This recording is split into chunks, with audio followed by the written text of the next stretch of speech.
Kontu da, lineako 5. metroko obrakaz, Usansoloko geltokiek kendu ingo da bela. Eta hori da errealitate bat. Eta horren kontraia ezin dugu bapes egin.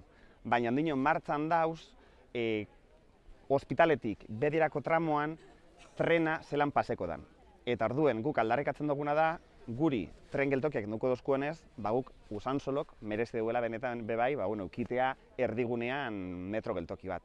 Azkenean euren proiektuan, bi lantzadera egongo dira 3 minuturo Usansolori bueltak emoten, ospitaleko geltokiro hurbiltzeko, eta hori Usansolo ez dagoetzen duen edonororentzat, ez da bideragarria, Usansolok ezin duzelako bi lantzadera eukin bide erdien.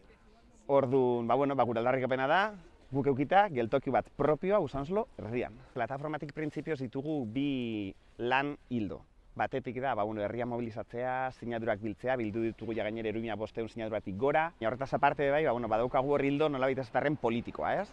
Gure asmoa da, bai Bizkaiko batzar nagusietan eta baita ere Eusko Legebiltzarrean dauden alderdi guztiekin biltzea. Aste honetan hasi garaia PPrekin lehenengo bilera egiten, eta bilera ondo joan zan, esan beharra dago. Hurrengo astean EH Bildurekin izango dugu bilera bat. Eta, printzipioz gaude beste bi alderdi nagusien esperoan. PNV-ek esan digu guaz hiltzeko prest dagoela, baina oraindik data bat ez digu eman, eta PSOE-ek ez digu erantzun. Orduan, gu irekita gaude guztiekin hitz egiteko, ulertzen dugulako bazkenean, gure proposana zein den ere larzi behar delako, baina oraindik erantzun batzuen zain gaude.